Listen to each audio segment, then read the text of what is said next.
ความนอบน้อมแด่พระรัตนตรัยอันมีพระพุทธพระธรรมพระสงฆ์เป็นสรณะที่พึ่งขอกราบแนบไต่ไหวสาถวายความเคารพมายังครูบาอาจารย์พระมหาเถรานุเถระท่านเจ้าคณะพระสังฆาธิการพระภิกษุสามเณรเจ้าจุโตนจุองค์กุวัดวาอารามพร้อมตึงสำนักที่พักสงฆ์โดยเจริญปอนมายังบรรดาปออกไม่ออกศรัทธาตันสาธุชนนักศีลนักบุญคุณดีทั้งหลายเนาะบ่ว่าจะเป็นปอหลวงแม่หลวงปอลุงแม่ป่าตั้งปีป่าหน้าเอาเนาะศรัทธาตีนจ้องห้องวัดเฒ่าแก่หนุ่มกำใจยิงต่างหลายบ่ายมาก่อนไหลคืนมาเนาะหมุนคืนมาฟังรายการนี้เปิ้นต่างชื่อว่ารายการสารธรรมยามบ่ายซึ่งก็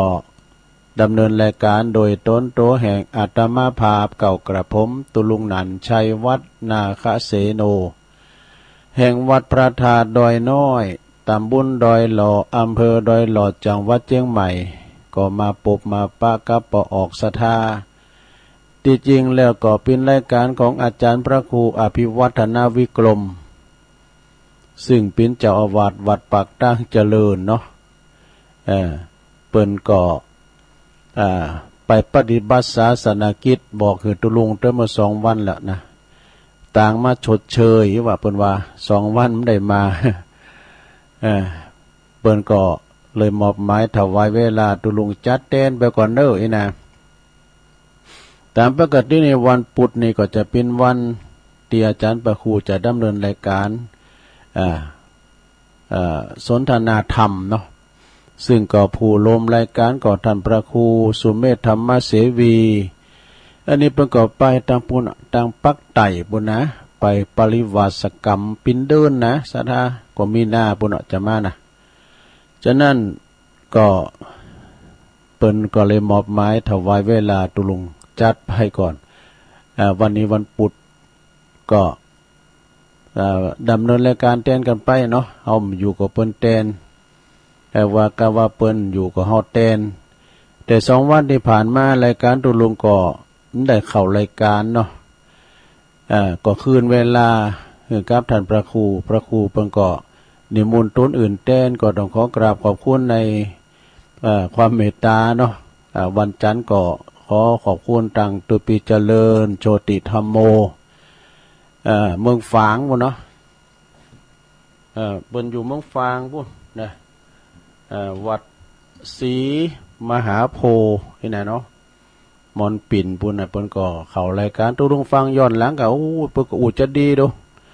ตุปีเลินเปิ้นอู้เกี่ยวกับเก่าจอมนี่นะตุลุงก็ฟังย้อนหลัง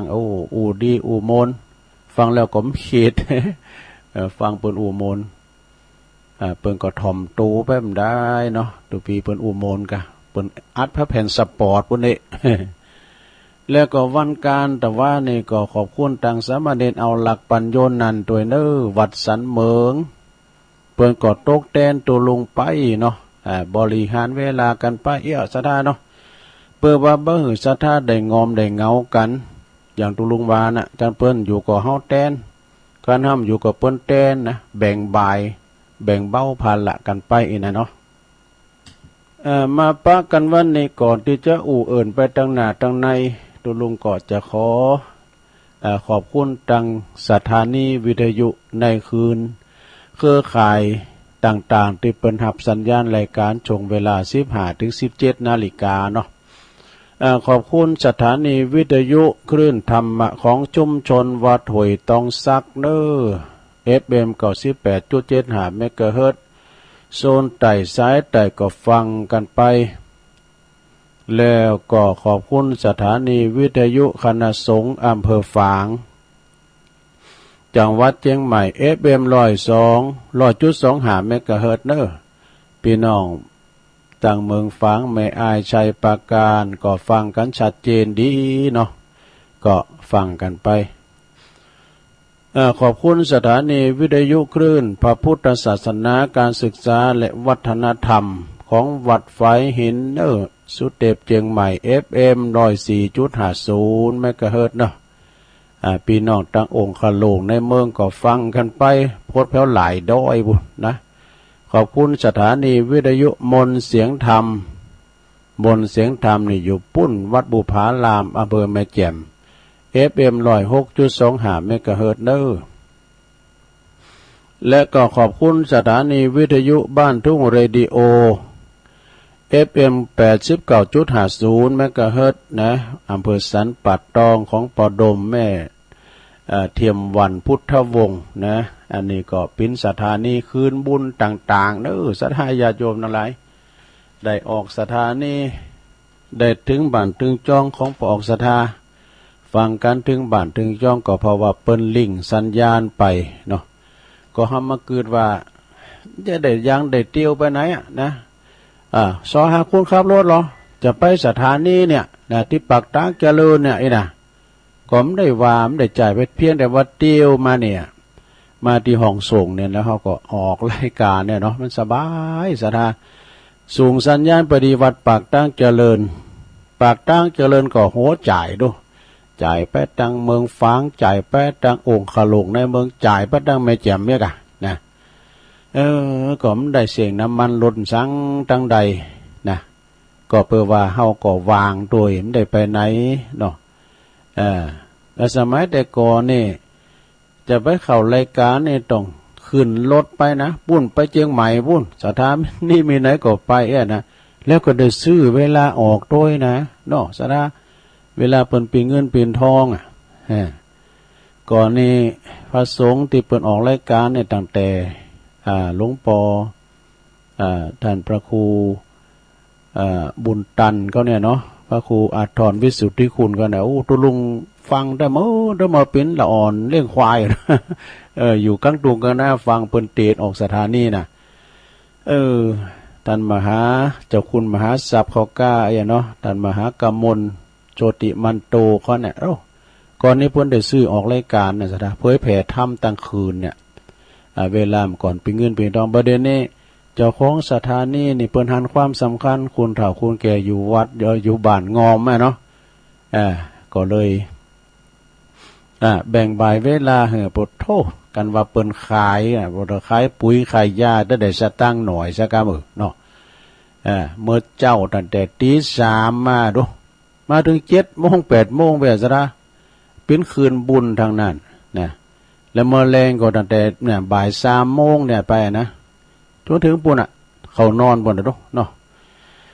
ก็ฟังกันติมตีนะหลวงฟังกันไปว่านี่ก็เป็นวันแห่งความหลักนะก็เดี๋ยวจะอุเลิงหัก เนาะก็เดี๋ยวก่อนก็มีเกมมาหลายอย่างเหมือนกันนะวันนี้ก็มาตกมาแตนรายการตุลุงแต่ก็วันพุกเจ้านะพัดสุกเสาร์ก็ยังว่าเนาะตื่นเจ้ามาเฮาก็เตียวมานี่คำเดียวมันได้ไม่ได้ซอหารถ มันง่ายแต่เปิดปุ๊บกดติดปั๊บได้ยืนถึงบ้านถึงจองลงฟังไปเถอะนอนฟังรับฟังไปก็ได้นะเอานี่มาไว้เกินจะได้ก็ขอบคุณสำหรับพระอาจารย์เรียนหลักปัญโยนันท์พระอาจารย์จำเริญโชติธรรมโมที่ได้ตกได้แตนกันไปนะสดาญาติโยมทั้งหลายวันนี้ก็จะได้น้อมนำเอาที่แรกก็ว่าจะเตธรรมผู้ก่อนผู้เจ้าจะเตธรรม ผู้จะเตธรรมอย่างตุจะเทศธรรมบรรยายนะ2ดีนะดี1ดี2จ้ะก็2ดีก็ถ้าฟังพวกนะก็มีเจ้าภาพอยู่หน่อยนึงปอบุญตันเขาเนี่ยกะแต่เปิ้นเป็นเจ้าภาพเจ้าศรัทธากันแล้วก็ยังจะมีนิทานอยู่หน่อยนึง นิทานจังนิทานก็ลูกอกตัญญูเนี่ยโหคุณปอคุณแม่อีน่ะเนาะมันก็มีอยู่เหมือนกันสาญาติโยมทั้งหลายเพราะว่าสมัยบัดเดียวเนี่ยคุณลูกเนี่ยว่าจะลืมคุณลืมบุญของปอของแม่ก็มีอยู่ แต่ปิ้นจะใดเดี๋ยวก็อดถาดาฟังเนอตอนนี้ไปตุลุงก็จะเอาอันเกี่ยวกับเรื่องอันนี้มาวาก่อนเนาะก็ในเน็ตในไลน์อยู่เหมือนกันนะแล้วก็มีข้อคิดเป็นบางอย่างเกี่ยวกับคุณเกิดเนาะคุณเกิดวันใดวันใดเนี่ยมันจะมีที่ในเนี่ยนะสดาอันนี้เอานี่มาวาก่อนวันนี้ก็เป็นวันที่15เพิ่นว่าห้ามเผากันนี่นะสดาวันนี้ขึ้นเป็นหมอกเป็นควันเฮ้ยเยี่ยมเหมือนกูเตยเนาะว่านี่ไปช่วยงานปุ่นวัดปัดตองขันทานลามยังฮ้อนอยู่นะว่ายังฮ้อนอยู่ลงอยู่ในเต็นท์พร้อมได้โอ้วันนี้ขึ้นว่าปิ้นจะได้มันก็ขึ้นว่าบทโมโมบทโมโตโส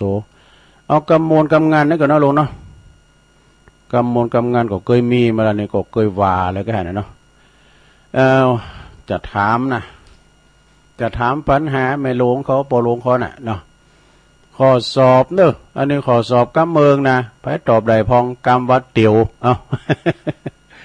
กำวัดเตียวก็คือกางเกงเด้งแปลว่าระฆังดังแปลว่าจมูก วันพูกก็คือวันล่วงขึ้นบัดตื่นคือกระท้อนที่นอนแปลว่าสลีอันนี้ข้อที่หนึ่ง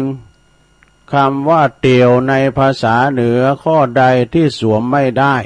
ที่สวมใส่ไม่ได้เตียวมันยังได้หนุ่มได้ลองฟังเด้อกอไก่เตียวหม้อห้อมนุ่งได้ขอไข่เตียวหม้อนึ่ง กางเกงหม้อนึ่ง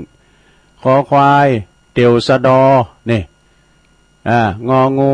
เตียวโย่ง ได้ข้อได้เราตอบลูก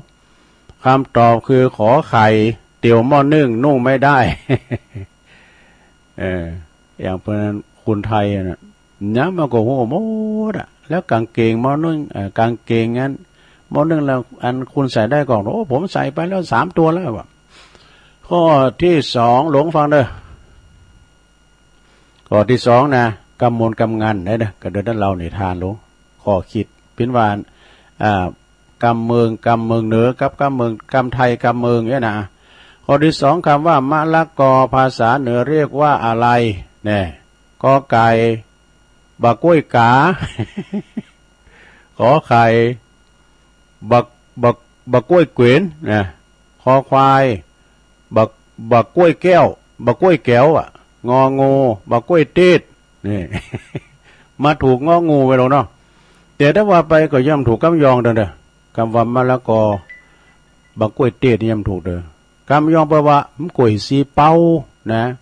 ตำบักกล้วยสีเป้า มันแปลกกันนะข้อที่3หลงตั้งใจฟังเด้อให้ได้ขี่คอก็ได้บอกมานะการพูดจากลับกรอกนะคืออู่ปิ่นปอกปิ่นแป๊กอู่ปิ่นไปปิ่นมาตรงกับเมืองคำเมืองเหนือเขาในข้อไหนนะกอไก่อู่ซับปะซับปีดนี่ขอไข่อู่สะเปิงสะเจิงนี่ขอควายอู่ซับปะหลี่ ขององูอู่ล่องหลังอู่ล่องหลังข้อที่ถูกคือคอควายนะอู่ปิ่นปอกปิ่นแปกไปมาอู่ซับปะหลี่เนาะคอควายนะลงเนอ2 คะแนนต่อไปเป็นข้อที่4กำหนดกำงานได้ลงเนอใครเขียนคำคุณที่อู่กำไหนกำนันบ่เปลี่ยนใจนะคือมาครับว่าอู่กำไหนกำนันคุณเหนือเปิ้นเรียกว่าเป็นคุณประเภทใดขอกอไก่คุณบักเดียว ขอไข่คุณบักคุณบ่มีบักขอควายคุณบักลึกเนี่ยขององูคุณบักเก่านี่งองูแน่นอนเลยเนาะอู่ไหนมีหันนะคุณเก่าแน่เพิ่นอู่ตรงนะต่อไปเป็นข้อที่5มี7 ข้อเลยเนาะสตรีแปลว่าไม่ยิงนะสตรีติยาหรือว่าเลิกกับสามีคือข้อใดเนี่ยกอไก่แม่ไม้แฮะกะเพิ่มใจแล้วแม่ไม้นี่โพสต์ตายกันเนาะขอไข่แม่หางแม่หางเนี่ยคอควายขอไข่เด้อคอควายแม่เฮือนอันนี้มันใจแหละงองูแม่อุ้ยดูใบ งองูเนาะขอไข่เนาะไม่ห่างโพละไม่ห่างต่อไปข้อที่6หลวงเอ๋ยฟังเอามวลเด้อ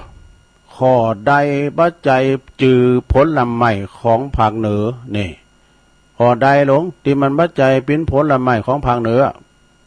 ของภาษาเหนือนะกอไก่บัดเต้าขอไข่บัดตื่นนี่คอควายบักกล้วยตีดงองูบักแกนตา บักแกนตาเนี่ยก็มันจะผลไม้นี่นะต่อไปแล้วก็ข้อที่7ฟังอาบนนะลงนะข้อใดคือกรรมเปรียบเทียบไหลการโกหกหรือว่าจับเท็จเปิดเอาความจริงนี่อันนี้นะเป็นกรรมใดเราฟังง่ายๆหรอข้อใดที่มันมันลบไปลบมาเนี่ยดักมันเต้นไงนะไหลวอกมันเต้นไงนะกอไก่ไล่ไก่ขอไข่ไล่เหล่าคอควายไล่วอกงองูไล่หำไล่วอกนี่แน่นอนโอ้วอกนี่จอดแผ่นไล่วอกกิงเต้นนะเนาะต่อไปข้อที่8คุณที่อูดติดอ่างนี่นะมันปากกักกะหลงคุณเนื้อบนเลยว่าโอ้ไปวายให้แล้วนี่โอ้ยไปวายแล้วนี่เป็นยังเนาะคนที่มันติดอ่างในภาษาเหนือเปิดว่าคุณประเภทใดนะก็ไก่คุณปากแซมอันนี้แม่นแน่นอนขอไข่คุณปากเก็บแหนมใจคอควายคุณปากบะทอบงองูคุณปากกักอันนี้แน่นอนนะคุณปากกักนะข้อที่9ข้อใดหมายถึงนางพับเพียบเรียบร้อยก็ไก่นั่งหมอบแมปเนี่ยก็หาเนาะขอไข่นั่งปอละเมอเนี่ยคอควายนั่งยองเคาะไอ้ดอกงองูนั่งเมอะ ก็จะเป็นข้อไก่เนี่ยนั่งหมอบแมปนั่งหมอบแมปให้เรียบร้อยหลงข้อที่10นำลายเหนียวนะเปิ้นวันนำลายเหนียวแล้วก็ไหลยืดคือข้อใดเนี่ยก็ไก่น้ำเงา สุมาเนี่ยขอไข่น้ำโปมันใจเด้อขอควายน้ำเตย งองูน้ำบอยน้ำเตยย่อยน้ำต้อยยื้ยน่ะเนาะก่อนนะคุณวาเนาะข้อ11ลงเดี๋ยวกันเปิ้นวันน้ำข้างแข็งหรือว่าแม่คันนิ่งในภาษาเหนือเนี่ยเปิ้นเรียกว่าสังหลงก็ไก่เหมยแข็งขอไข่เหมยขาบเหมยขาวแน่นอนคอควายเหมยจ้างงองูเหมยหมอกมันถูกขอไข่เนาะเหมยขาบดอยอินทนนท์ห้อนแต้ห้อนวาปุตเหมยขาบเนี่ยมันถึงแข็งตอนติดยอดใบไม้ลงนะเป็นน้ำแข็งแปลว่าเหมยขาบไทยแปลว่าแม่คันนิ่งข้อที่12ข้อใดมีความหมายว่าด่าข้อใดที่มีความหมายว่าด่าก็ไก่บักเก่าขอไข่บาได้ขอควายงองูบาวอก ก่อนนี้กันเนาะบาวอกกันโอ้ยอมมันอ้วนเจ็บนะเขี้ยมางาวแล้วบาวอก ข้อที่13หลงฟังอโมนเดี๋ยวจบละคำชมเชยว่าเก่งหรือมีความสามารถคือข้อใดก็ไก่หดโทคิงก็อ่านละได้นะขอไข่อ้อยว่ะอ้อยคอควายแอนแล้เนี่ยงองูออดฮอด กอไก่เนาะอ่านละได้บ่อยขี้นะไอ้น่ะโอ้หลายเนี่ยข้อ14หลงแต่จบละทั้ง2ข้อใดหมายถึงกระทะลุงกระทะทองแดงนะบ้าเนี่ยกระทะคือหมอค้างเนี่ยลุงนะโอ้ว่าไปแล้วเนี่ยสุมาเด้อว่าไปแล้วมันเฉลยไปก่อนในตัวก็ไก่หม้อแกงขอไข่หม้อค้างเนี่ย มันเป็นหม้อค้างเนาะขอควายหม้อดอกงองูหม้อหน้าฮก 15ข้อ15สุดท้ายลุงเอ้ยคนที่มีจมูกโด่งเป็นสันเนี่ยเลขคุณประเภทใดก็ไก่คุณดังแมปเนี่ยขอไข่คุณดังบูดขอควายคุณดังจ๋อง งองูคนดังโด่งเนี่ยคนดังโด่งอะเนาะอ้าวประเมินตอบถูกหมดเป็นคนเหนือ100%นี่หลงเป็นคนเหนือตอบถูก11 ถึง 15ขอเป็นคนเหนือนะขอเป็นคนเหนือแต่ไปอยู่ที่อื่นนานเนาะมึนตอบถูก6 ถึง 10นะคือเป็นลูกเขยหรือเป็นลูกสะใภ้คนเหนือเนี่ยตอบถูกถึง5 ข้อคือเป็นคนภาคอื่นอันนี้นะจบสรายาโยมเป็นกำมลกำหลินกันเน้ออันนี้ไปกึดหนักนะหลงเด้อกำมลกำงันบ่ได้นะอู่มนจ้าวันกันไปสรายาโยมทั้งหลายอันนี้ก็เป็นกำมลกำงันกันเน้อแต่เจ้ามีแผวอันนี้ก่อนเนาะสถาป่าไผ่บนสูงมานี่นะอันนี้เป็นกำแต่ละเป็นกำแต่แล้วอันจะเป็นกำหลินกำมลกำงานบ่ได้อันนี้ความรักนี่ความหักแต่ว่าในวาเลนไทน์เขาว่าดอกไม้กาดอกดอกไม้มันเนี่ยดอกกุหลาบนี่แปลงมาทำเต่าไงนะแต่วันนี้ก็ลดลงเนาะวันนี้ก็วันห่ำเผาแล้วนี่ความหักคืมยังวะในแง่มุมของพระพุทธศาสนาพระพุทธศาสนากล่าวกำว่าความหักก็คือความทุกข์ว่ะที่ใดมีรักที่นั้นมีทุกข์หักน้อยก็ทุกข์น้อยหักนักก็ทุกข์นักบ่หักให้เลยก็บ่ทุกข์ให้เลยที่ใดมีหักที่นั้นมีทุกข์นี่อุดเรื่องความหักว่านะวันแห่งความรักวาเลนไทน์สุขสันต์วาเลนไทน์หากแต่กำกล่าวนี้แท้จริงบ่ได้สื่อความว่าบ่หือคุณหักบ่หือคุณเฮาหักกันก็บ่ได้แต่ความหักที่หือแก่กันจะต้องเป็นความหักที่โอบที่มอบหืออย่างบริสุทธิ์ใจนะอย่างบริสุทธิ์ใจอย่างมีเมตตานะมีเมตตาความรักใคร่บ่กึดหยุดติดในอารมณ์รูปเสียงกลิ่นรสสัมผัสอย่างสักอย่างนะหรือว่าความรู้สึกต่อความหักนั้นการแผ่เมตตาก็ถือว่าเป็นหักแหมรูปแบบหนึ่งเนี่ยศาสนาพุทธแบ่งความหักบนว่าวงเล็บปิยังเนี่ยปิยังมะปิยังมีอยู่4 อย่างคือ1สิเนหาเนี่ยความหักที่เกิดจากความต้องการนะความลุ่มหลงความเถิดทูนเนี่ย2ปิยะนะ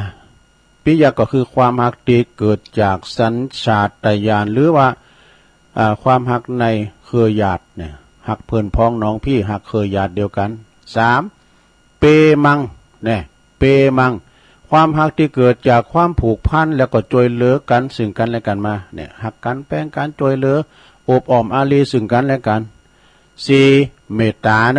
เมตตาก็คือความหักที่เกิดจากความฝึกหือมีคุณธรรมเกิดมีขึ้นในจิตใจหือหักผู้อื่นบ่หันแก่โตพระพุทธศาสนาสอนให้รู้ว่าความหักมันเป็นอนิจจังคือมันบ่เตงมีการเปลี่ยนแปลงตลอดเวลานี่แต่ละแดนเนี่ยแล้วก็ความหักก็คือเป็นทุกข์เพราะหยังเพราะว่าความเปลี่ยนแปลงหากว่าความเปลี่ยนแปลงเกิดขึ้นนะเฮาหับการเปลี่ยนแปลงนั้นบ่ได้ก็ทุกข์ทำแล้วเป็นทุกข์ทำแล้วตีโพยตีพายนะแล้วก็ต้องปัดภาคจากสิ่งที่ตนหักโดยกันทั้งสิ้นมันถึงผัดภาคจากกันก็ทำมือเฮาต้องเป็นทุกข์ทำแล้วนะแล้วต่อไปความหักก็เป็นอนัตตาทำแล้วนี่จะเป็นอนิจจังบัดนี้เป็นอนัตตาคือมันบ่มีตัวตนที่แน่นอนว่ะเพราะมีการเปลี่ยนแปลงตลอดนั่นเองนะจนสามารถกล่าวได้ว่าสิ่งที่แน่นอนที่สุดในโลกก็คือสิ่งที่ไม่แน่นอนนั่นเองนะเพราะว่าหักแต่บ่ได้มาจากความบังเอิญเป็นสิ่งที่ต้องสร้างเอาต้องอาศัยความร่วมมือทั้ง2 ฝ่ายบ่ได้ลอยมาจากฟ้าเท ทพพรหมประทานมาความหักของอันพอใจแม่ยิงที่เกิดเหตุสองประการนั่นน่ะนะสองประการด้วยกันคืออย่างหนึ่งเปิ้นเคยเป็นกูกันมาทำบุญกันมาในจาดปังก่อนเนี่ยแปลว่าบุพเพสันนิวาสเนี่ยเป็นว่าอดีตเป็นเหตุเนี่ยอดีตเหตุนะเปิ้นสั่งบุญด้วยกันมานะสองเฟ้อเกิดกูลในกันในปัจจุบันนะปัจจุบันนะเหตุนะปัจจุบันเป็นเหตุเหตุเป็นอย่างใดอย่างหนึ่งหรือว่าทั้งสองอย่างประเภทประกอบกันนะเปิ้นว่าฮักแท้มีจะคือพองเนี่ยรักจริงหวังแต่งนะรักแท้เกิดขึ้นเพราะคนสองคนคือมีศรัทธาเสมอกันนี่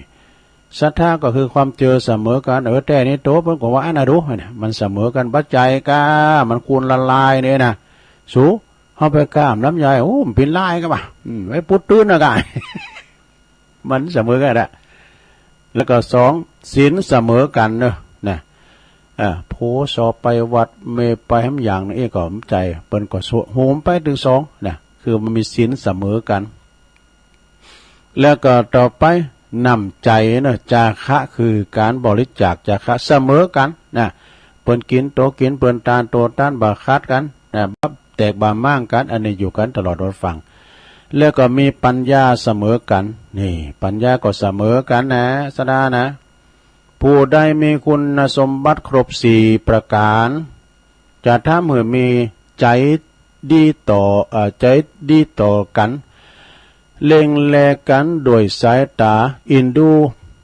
มีบ่มีใจคิดอยากประทุษร้ายกันนะหรือว่าเอาชนะคานกันอย่างไล่เหตุผลนะแต่ละวันเตอยู่ด้วยกันมีความสุขว่ะมีความสุขยิ่งอยู่นานก็ยิ่งมีความสุขหนักขึ้นติ๊กๆอันนี้เป็นเรียกว่าเป็นกูบุญกูบารมีเหมือนกูของพระโพธิสัตว์เจ้าเป็นต้นนี่นะเปิ้นว่าจากการอธิบายข้างต้นนะที่ว่าความหักเลยนะเกิดขึ้นจากสองคนที่เคยทำบุญรวมกันมาแต่จาดปังก่อนหรือว่าเกิดจากความเอื้อเฟื้อเกื้อกูลกันในปัจจุบันโดยเกิดขึ้นจากการที่มีศีลเสมอกันมีศรัทธามีน้ำใจและมีปัญญาที่เสมอกันของคุณสองคนเนี่ยเรียกเป็นว่าดังนั้นเนี่ยถ้าจะกล่าวว่าปอใจเป็นจ้างตินนะสมมติปอใจเป็นจ้างเท่าหน้าไม่ยิงเป็นจ้างเท่าหลังเนี่ยหรือว่าปอใจก็คือผู้นำไม่ยิงก็คือผู้ตามหรือว่าปอใจเป็นผู้ใหญ่ไม่ยิงเป็นผู้น้อยก็คงบัดใจแล้วนะเปิ้นบอกว่าแต่จะเป็นความเท่าเทียมกันทั้งสองคนเนี่ยคือมีพร้อมที่จะกล่าวไปโดยกันโดยพร้อมเพรียงกันบ่มีไผนำหน้าตามหลังเพราะทั้งสองคนมีทุกอย่างเพราะว่ามีทุกอย่างเท่าเทียมกันและเสมอกันทุกประการนี่จบนะสดาขอบคุณป่าภัยเด้อป่าภัยสูงมากนะแต่กับบางคนนะสดาโผนี่มันกัดตัดสินใจนะเอาสุวาเด้อไม่ยิงเป็นผู้นำก็มีนะเนาะมันต้องมีนะสดาเอาสุวาเด้อนะแล้วเตก็พอใจเป็นผู้ตามไม่ก็มีไม่ยิงเป็นผู้นำไม่ก็มีนะสดาไม่ยิงเปิ้นกับโพโตเปิ้นตัดสินใจง่ายนะเปิ้นมองการไกลเปิ้นหมายความว่าเปิ้นนั้นเนี่ยต่อไปอันนี้วามก้ามลงเวลาตุลงหลายอยู่เนอะกาลเวลาการเวลาพิสูจน์ทุกอย่างเนอะสถาวันเวลานะนะเดี๋ยวนี้เฮาพอรู้ผ่านมาแล้วได้วันนึงแล้วนะวันหยังวันแฮปปี้วาเลนไทน์จะผ่านไปแล้วแต่ว่าการเวลาพิสูจน์ทุกอย่างเพราะว่าทุกอย่างอธิบายนำใจคุณโดยนำใบยังเพราะว่าอย่างนำใบยังบ่ฮู้ลึกคือว่าโอ้น้ำนี่จะลึกกันยะเอาไม่อย่างบ่ฮู้อยู่เพราะว่าคุณบ่ครบบ่อาจฮู้ดีชั่วเด้เปิ้นว่าจะ เฮาหันน้ำใจกันนะแต่น้ำนี่เฮายังเลือกได้แต่น้ำใจคุณนี่เฮายังบ่ได้นี่โอ้มันกำก่อนมันมาดีเต้นี่บ่โธ่ได้ตูเจ้ามาตุนน่ะดีดีเต้นะเนาะได้ลูกเคยมาดีเต้นะเปิ้นว่าได้ลูกเคยพอ3 ปีจะไปฟังโอดหลวงพ่อถึงว่านี่ได้ลูกเขยมาป3 ปีไปฟังอวดด้วยเต้กันเนาะเพราะว่าโลกนี้มีเพียงกาลเวลานะบ่ไม่หลอกลวงการเวลาเท่านั้นที่จะพิสูจน์ทุกอย่างว่าอำยังจริงและก็อำยังลงพอคุณอย่าเพียงดูด้วยตาจะดูผิดได้ง่ายนะยิ่งบ่กวนฟัง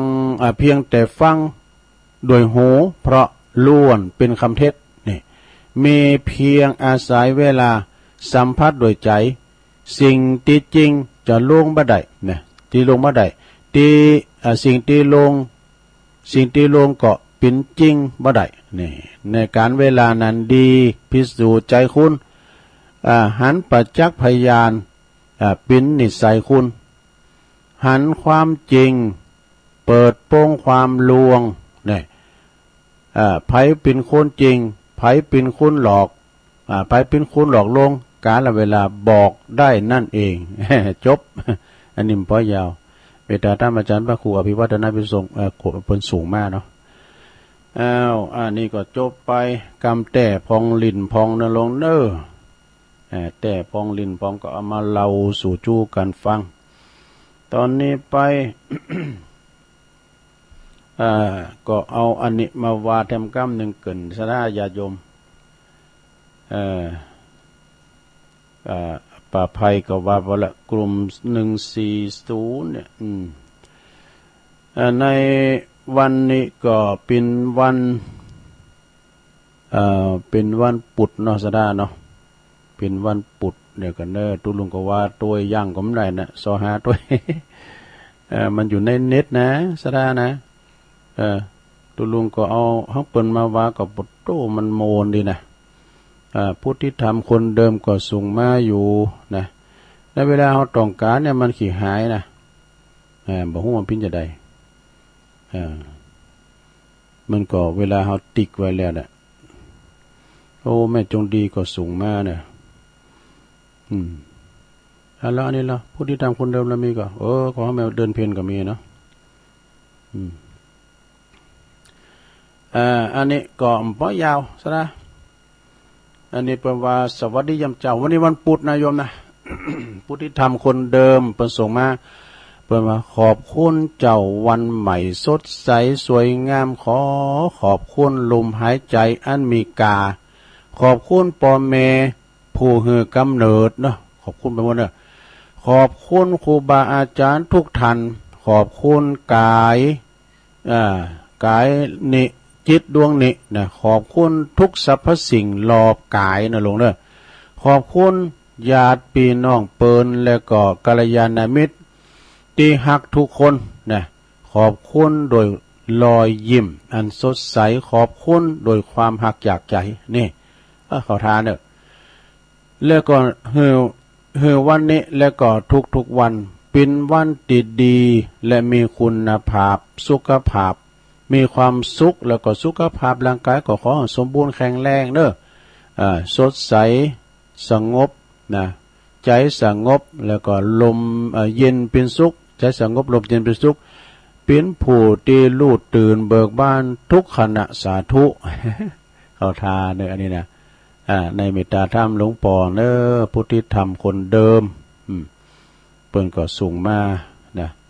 ที่จริงอันนั้นทำกรรมนั่นนะจับกับความหักเหมือนกันอันนี้มันกรรมหรออันนี้มันว่าแล้วเนี่ยลงนะเป็นกรรมก่อนก้าเนี่ยวันวาเลนไทน์ในกุมภามาพร้อมพร่ำเนี่ยแรม9 ค่ำเดือน3ตามราศีวันความรักเมตตาพาโสพีโชคทวีมีหวังกำลังใจเนี่ยสาธุชนดลปฏิบัติศาสนกิจให้ศักดิ์สิทธิ์เสริมสร้างสว่างใสขอพรพันวันนี้ ดีต่อใจแลนสไลด์นะแลนสไลด์ใส่รักพิทักษ์ธรรมรักษาศีลเสริมสร้างเพิ่มสุขสันต์ชูเชิดฉันชวนชมสมชื่นฉ่ำวันอังคารทรงใจให้ประจำขอน้อมนำทำแท้แผ่เมตตา อันนี้อันปิ้นเป็นคำกรมาเนาะพุทธิธรรมคนเดิมนะขอขอบคุณไหวสานะครับก็ดำเนินมาถึงนี้ก็ตูลุงก็จะขอประกาศอันนี้หน่อยเนาะข่าวสารงานบุญก็มีหนักมาศรัทธาก็มีหนักมีหลายก็เลี้ยวกันไปเป็นงานได้เป็นงานไปแล้วก็งานใหม่ก็เข้ามากันเนาะ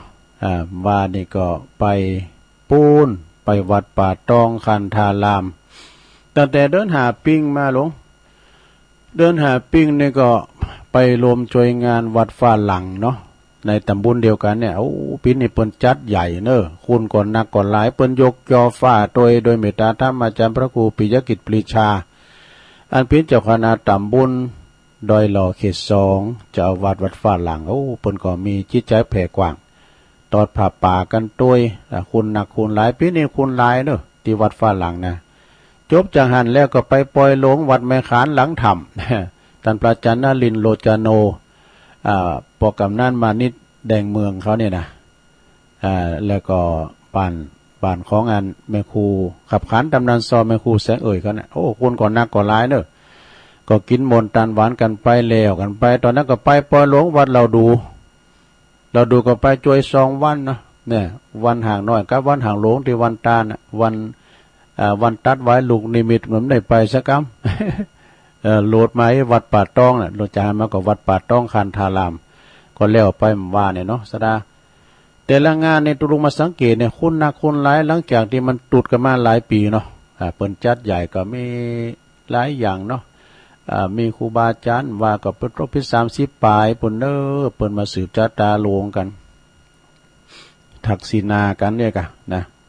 แต่ละวัดแต่ละว่าแต่ว่านี่ก็อยู่วัดป่าต้องในเมตตาธรรมอาจารย์พระครู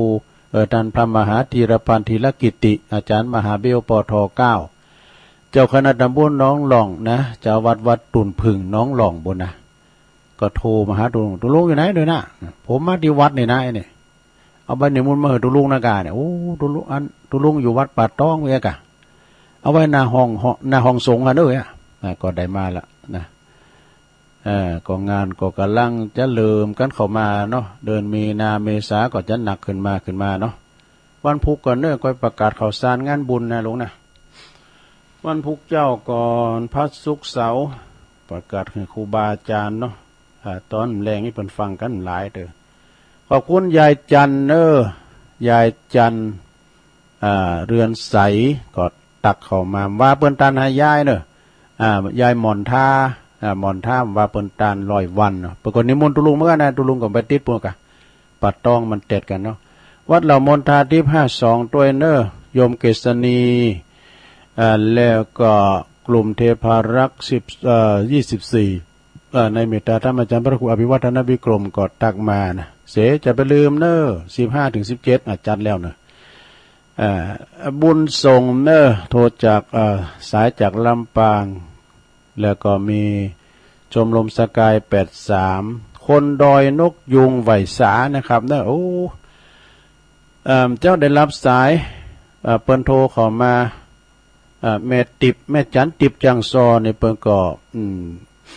ไม่ค่อยสบายไปอยู่ห้องยานะตุลุงก็ไม่ได้โทรไปถึงเปิ้นกำลังใจเปิ้นแม่จันติบจังซอในเปิ้นอยู่หลายวัดตามไอเอี้ยวัดเนี้ยก็เนี่ยบ้านเนี้ยก็ เปิ้นจัดเปิ้นยกคันคู่เปิ้นยังเนี่ยมนตุลุงครับอาจารย์พระครูวิมลสุตตาพรไปคนดอยนกยูงในเปิ้นอยู่วัดเกตกะลามเมตตาธรรมหลวงพ่อพระครูสันติเจติยากรไหวสานะครับแม่เดือนเพ็ญทิมวางไหวสาฟังอยู่เจ้าไอ้บรรจงการทวงศ์โยมนวลนิจาวาชาติแล้วก็มีโยมการดาศรีเนตรนมัสการทุลุงฟังอยู่ที่บ้านสันกำแพงอยู่สันกำแพงว่าได้คุณแม่จงดี เจือกันทาเจริญปอนเนื่อจากเมืองฝาง แล้วก็โยมจุพินหอมมาลาปีน้อยจากแม่หยวกนะแม่หยวกกลางเวียงเชียงใหม่อันนี้ก็ตักมาตั้งหลายเนาะตักมาแล้วตัวลุงในตอนนี้ตัวลุงก็จะลองวางสายหลอบแหลกสักน้อยเนาะสัก4-5 สายแล้วก็จะยอบย่างให้กล้ามนี้นะฉันน้ำเตียวไปเตียวมาแล้วก็มาเข่ารอบ2จัดได้เรานิทานเนาะ นิทานทำนะนิทานทำก็โมนอยู่แต่ก็ขอคิดคุ้นเกิดเดินยังนะตั้งไว้ละตั้งแต่มกราคมมีนาเมษาไปนะจิตใจคุณเขาจะเป็นจะได้ก็ลองฟังบ่เด้อช่วงที่2นี่จะมีการทำนายถ่ายถามจะหมอดูนะ อันนี้เอาที่เปิ้นว่าเกิดมกราเนี่ยคุณเกิดมกราเนี่ยเพื่อจะคือพองใจสายแหลกเข้ามาเจริญปอนครับโอ้หลวงพ่อกฤษเนาะโอ้เสียงอาจารย์เพราะดีว่ะหลวงพ่อกฤษมานานมาแล้วไม่ได้โทรหลวงพ่อจะเรียนเสร็จบ้างแล้วผมหนาวไหมอากาศหนาวไหมทางโน้นนะครับพ่อเอาเรื่องนั้นกันนะตอนกันใช่สว่างวันนี้ไม่พอหนาวเริ่มร้อนแล้วอ่ะอันนี้ก็พอดีไว้สาครับผมไว้สาหลวงพ่อครับหลวงพ่อกฤษจากปางโม่พุทธอุทยานปางโม่เนาะเจียงดาวเจริญปอน วันจ่าเจ้าแม่อยู่ตรงใดบ้านคายเจ้าแม่มะลิวันเนาะเจ้ามีกล้วยหลวงรู้วัดชัยมงคลน่ะทางตามไหมทางตามปฐมีมได้มั้งเนาะมีได้2 วันแล้วเจ้าวันที่16สุดท้ายมาเดี๋ยวนี้นะลุงปอยอันหลวงบ่มีอันอีเกแล้วเนอะมันมีซอก็มีอีเกก็มีแต่เหมือนกันตอนนี้ก็เหมือนกันเนี่ยกินอาหารกินแต่ผมว่าก่อนพูดซอของอันทวัดเมืองเถินอันนี้เขาก็ไปกับเขาว่าม่วนอยู่วิลูกเขาไปกันเหรอเปิ้นหุมซอกับฟังซออะกะเนาะอีเกก็มีเจ้าขอบคุณแม่มะลิวันไหว้จ่าเจ้าเจริญปอนเป็นว่าหน้าคำเขาเนี่ยมีปอยหลวงบอกกันเนี่ยหน้าพันเขาบ่เร่งโหลดเขาเนี่ยเร่งโหลดยังบอกกันยันหน้าทิ้นครับเจริญปอนลุงอยู่เนอะแม่บ่พาดาเจ้าโอ้มาฟังมาละแต่ลุงแต่ไปไหนวันนี้เร่งเสียงนี้มาไปช่วยงานเพิ่นน่ะกะน่าจะไม่ได้ยินเสียงลุงแหลมเนาะต้นซ่านเนาะฮะก็ว่าทำไมนั่นกะมันบดมืดๆนะมันแต่เป็นหมอกควันน่ะเปิ้นห้ามเผาตั้งแต่วันที่15นี่เป็นต้นไปนะก็เจ้าแหนเมื่อวันร้อนแหนเจ้านี่เย็นนะแล้วอยู่เมื่อวันร้อนคุณแม่โบพัดหลายๆเด้อเมืองฝางเมืองฝางมาแล้วเจียงดาวมาแล้วก็แม่อายมาละตอนนี้ตั้งใดจ๊ะเจริญปอนรีบพายสลัดตะวายใส่บัวตะเนาแม่จันสมเนาะเจ้าแต่ว่าวันวาเลนไทน์บอกโอ้หมูจะไปหาแฝงถ้ากระลูกกระหลานกันน่ะแล้วก่อนถ้าคนทั่วไปฮักธรรมดาดีเป็นอันกัลยาณมิตรที่ดีต่อกันอย่าเนาะปรารถนาดีต่อกันไปเนาะเจ้าอันตุ้งเป็นเรื่องปล่อยมากะทางอภิวัตว่ามันก็ไม่เป็นเติมแล้วนะมันจะมีถี่ด้วยตอนนี้ไปก็วางงานแล้วกะตอนนี้ไปก็อยู่ข้างวัดวันวัดก่อนว่านักเนอะนั่นกะทั้งตะปูในร้ายกันเนาะเจ้าดีแล้วกินต้านปันไปเนาะแกมาเลยไผ่มาซ้อไปหลวงอะไรหน้าน่ากะอันซ้อตั้งแต่มุ่นไก่ไปมันไก่ไปเจ้าจะไปไหนน่ะเจริญปอนปีนี้เนี่ยมันมีครบทุกอย่างเนอะ อย่างวัดฝ้าหลังเนี่ยมีมวยมีย้อนยุคมีอีกเกดูเจริญปอนต่อกันต่อจ้าเฉลิมโอ้ไม่สิท่อนะอันนี้ชัยประการกันเนาะน้องบัวชัยประการมาละเจ้าตั้งแต่เริ่มแรกละชัดเจนดีนะเจ้าพระบาทอุดมเนาะ จ้า โอ้ พี่น้อง ชัดเจนดีก็ตุ๊ปีโจจุงเฝ้าอะเนาะเนาะ จ้าว่าขนาดเต็มลุงเด้ มันพอให้พอดีเนี่ยตอนนี้มันบดมันโมไปเลยมันเป็นหมอกควันไปแล้วนี่ว่ายังห้อนสาธุเลยนะโมทนาแต่ว่ายังวันแดดแจ้งอยู่นะว่านะว่าไปปัดต้องอยู่ในเต้นยังห้อนเนี่ยวันนี้นี่ยินดีนะสายต่อไปได้บอกเบอร์0899556506เจริญปอนกาวัสาเจ้าตุลุงทั้งเนอแม่ตัวเจ้าแม่ตัวบันล่องแม่ตัวบันล่อง อยู่บนละปูนเนี่ยอยู่ละปูนเนี่ยเจ้าดีกะได้ยินเสียงสัตว์เซนดีฮอนฟังนั้นเถอะซับอ่ะนะสัตว์ดีเนาะฟังเถอะซับอ๋อฟังโทรศัพท์สัตว์นี่น่ะเนี่ยฟังเถอะซับสัตว์เซนดีได้ยินตุลุงถีดีกว่าเตียมได้ยินมันนี่เดี๋ยวนี้ได้ยินอ่ะฟังตอนนี้แน่นอนเนาะฟังตอนนี้เนี่ยขอบคุณแม่ตัวเนอะโมทนากำลังใจเนอะขอบคุณเจ้า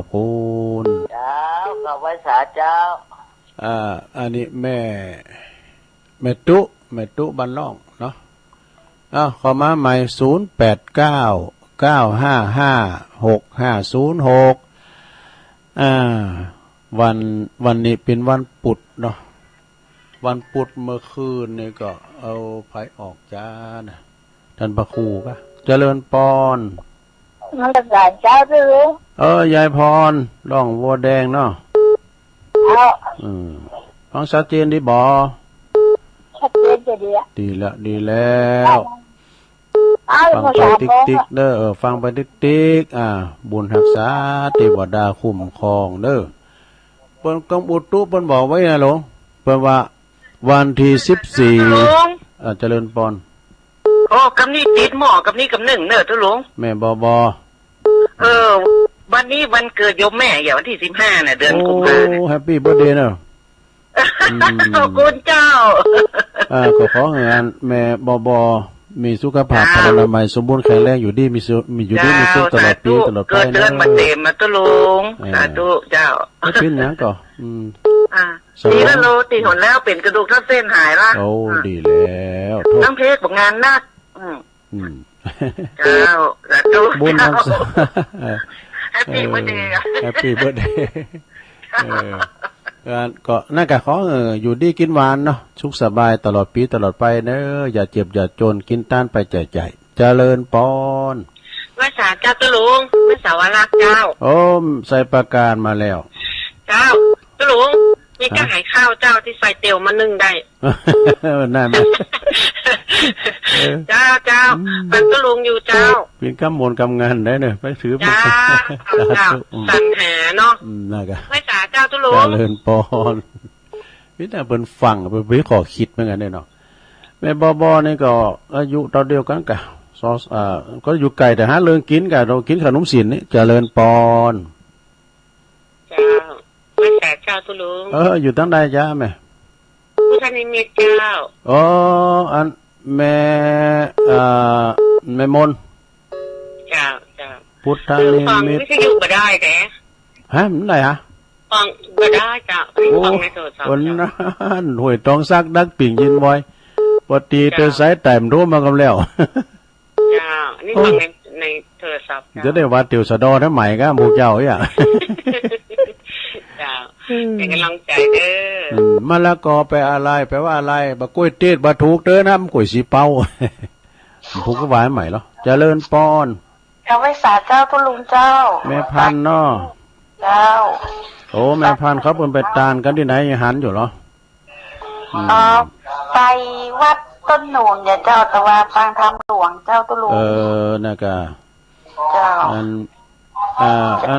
ปลุงยืนเด้อเป็นกำลังใจตุลุงนะเจ้าขอบคุณหลายๆเด้อเจ้าสาธุ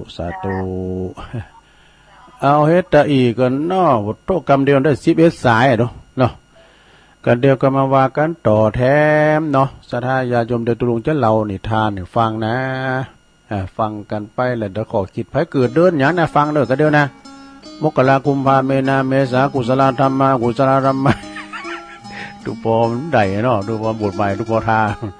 กุศลธรรมะกุศลธรรมะโถมได้ในใส่ผ้าแมสนั่นเอาดังไอ้นี่มกรากุมภามีนาเอ้าเต่าอีกกันเนอเจริญปอน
เอาแล้วศรัทธาญาติโยมทั้งหลายมาปะกันช่วงที่สองสุดท้ายเนาะวันเวลามันโวยกำเดียวได้ชั่วโมงแล้วนะ ต้องขอบคุณสถานีวิทยุทุกคืนทุกสถานีเด้อขอบคุณปอออกสถาตัวเตเปินติดตามหลับฟังขณะนี้ตันทั้งหลายกำลังหลับฟังรายการ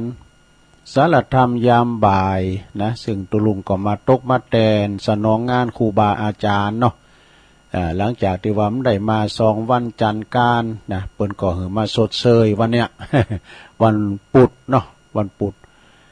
ก็มาอู่จ้าเราสู่จู้กันฟังสาระญาติโยมทั้งหลายตีมาอู่มาจ้านี่ก็สะดวกก็เกมเนื้อเกมโตมาแต่วันพุธเมื่อเจ้านี่ก็เป็นรายการตุลุงโดยตรงอันนี้ก็เป็นขวัญใจคุณลูกเจ้า แต่คุณรับผมเป็นอย่างนะแต่ตี 1 ตี 2ตุลุงก็ลุกมาแล้วต่อมาเปิดเพลงแล้วมาเลบทำ ตุลุงมันพยามันอ่านหนังสือจ้ามันต้องเลบให้หอมนี่ก่อนนะวันพุธนี้จะเดททำบรรยายเด้อมรดกทำบรรยายทำเรื่องอย่าง2 ดี2 ดีก็มีเจ้าภาพอยู่พวกนะพี่น้องตั้งปุ่นพี่น้องเคอกวาวแม่บุญยินปีนตาอุ่นก็นี่เปิดปีนเจ้าภาพ ปอบุญตันก็ไล่3-4 ซองเนี่ยนะก็ฟังกันไปศรัทธาญาติโยมวันพุธนี่ก็เป็นวันพัดศุกร์เสาร์แล้วก็มันจะได้ประกาศข่าวสารงานบุญศรัทธาก็ที่ประกาศไปก็แล้วกันไป12นี่แล้วไปจัดหลายเนาะ12นี่นะ12นี่ก็งานปล่อยหล่อปล่อยโลงโอ้หลายตีก็แล้วกันไป13 14ก็แล้วกันไปก็จัดหลาย15วันนี้ก็เปิ้นย่างเผาเด้อเปิ้นหือเผานะ แล้ววันนี้เนี่ยก็ผู้จะผิดปกตินะวันนี้นะวันนี้มันบดโมโตโซนะตั้งกรมอุตุนิยมวิทยาเปิดรายงานบอกว่าตั้งแต่วันที่14 ถึง 17จะมีพายุแล้วก็มีพายุฝนแล้วมีบะเฮ็บตกด้วยอีกว่าลมกระโชกแรงเป็นบางพื้นที่เริ่มตั้งแต่อีสานพุ่นมาว่าเนาะถ้าจะเริ่มแล้วจ้ะ โหมันตำปุนหางมันตะเฮาจ้ะเนาะก็จะไปประมาทกันคืออย่ามัวหอระพอขีบเปิ้นสูงมาเนี่ยแผ่นดินไหวที่ตุรกีพุ่นน่ะตึกพังเป็นแถบลงเป็นดีตาอีดูเปิ้นดะคุณลุ่มหายแต่จากการจัดหลายน้ำท่วมน้ำนอมสัมหิมะตกมาแถมหนาวก่อนหนาวนี่คุณกันก็ไห้ฮอนวอนตุกกันมันเป็นดีเอ็นดูแต่อยู่บ้านเฮาเมืองเฮาได้ยืมเกินลงเอ้ยฮ้อนได้อาบยาได้กินลูกม้ามเจ้าก็ได้ฟังเสียงเพลงแล้วเสียงธรรมแล้วนะ เนาะก็อยู่สุขสบายวันนี้บ่มีการโว้ยไผก็บังคับเด้อเนาะเอาละไปอุนักดูอาจจะเล่านิทานเกิน